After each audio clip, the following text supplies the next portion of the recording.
What is going on, guys? Chu here, bringing you another review and reaction on Boruto. Now, this chapter for me was really good. Will I call it peak? No, but I will say I enjoyed it. This was a chapter that, in my opinion, was very much needed for characters such as Sakura that we hadn't seen in so long. Honestly, it's been forever. And, I personally am a fan of Sakura. I know there's been forever. So I want to say since the beginning of Sakura, basically it's always been trashing her. And I've never been that. I never have. I understand that some feel differently. And I'll leave it at that. Okay. Everyone has their opinion.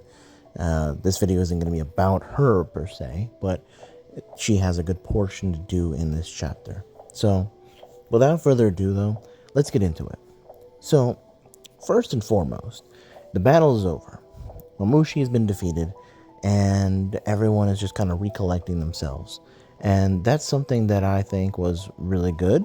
I'm glad that, especially with the case of Inojin, I feel like we missed out on the possibility of him going and being a blind ninja.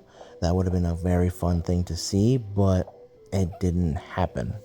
And so, luckily, I think this has to do with the fact that Himawari has Kurama inside of her now, and which is why that extra boost was able to allow him to have his eyes returned. Because it could have been that she could have not been able to restore his eyes had it not been for the extra chakra that Kurama has. Maybe she could have just stopped the bleeding and the pain and nothing more, but we see here that maybe that's what it was. It's a possibility. I'm not saying it's true, but we see that everyone's there, and then of course, Boruto is dipping out. He's on a time crunch. He needs to leave. He knows that if the core isn't returned to the host person, that the soul would be fizzled out. And of course, for Kawaki, this was like he wasn't sure as to what that meant. I also like the fact that Boruto actually says out loud, it's like, all right, Jin, you get to keep your hair for now, And it's like, if you want my sister, you're going to have to make sure you're on your P's and Q's. I'm not going to let just anyone be, there for her. So I actually like that. But with him leaving, we also have Kawaki being summoned by Amado. And I'm wondering what Amado is going to want. Obviously, Kawaki pushed himself, as he normally does at this point. It's usual. It's the usual thing for him. And so, whatever conversation is going to be, we'll probably see it next chapter. I am looking forward to seeing that. But this gives also a chance for the girls. We see that Sarada is taken, and obviously the person that sees her is none other than her mother. I also like that Sumire and Chocho were there. This kind of gives an opportunity for the girls to kind of have a conversation. But first, we get this much needed mom-daughter time. I think Sarada talking to Sakura was very much needed. I love how Sakura is very supportive of her daughter. She knows better than to try to, I guess, try to keep her to herself or try to protect her in that sense, because she's gonna act her own way. She's supportive of her, but she realizes that with her Sharingan and how much she's used it and the strain that it has on her, that she might be going to be going blind much, much quicker. I do wonder what's going to happen with that. Obviously her prescription is going to have to change, but it could lead to permanent blindness. So how is that going to work moving forward? And so I'm wondering what that's going to happen. I'm not going to say I'm looking forward to it, because I'm not. I'm hoping that we get a good solution and seeing how that works out. But overall, it was a nice little moment. I love how Sakura, she's like, I'm used to it at this point. You keep pushing yourself. You're definitely my daughter. To put it all on, to do it all for a boy. She knows that Boruto's the guy that she's interested in. And obviously Sumire is there too.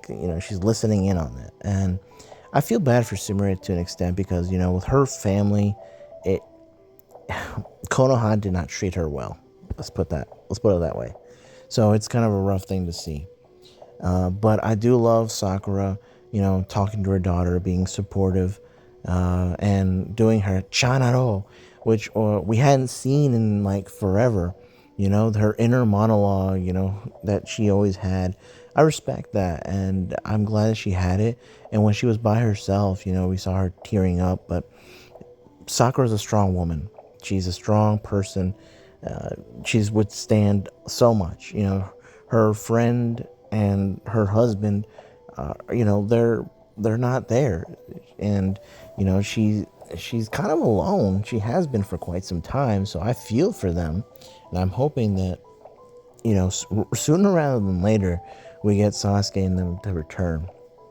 But Boruto does return to where Bug is, not without, of course, a little conversation that was had between him and Koji, talking about the options of what's going to happen with Code.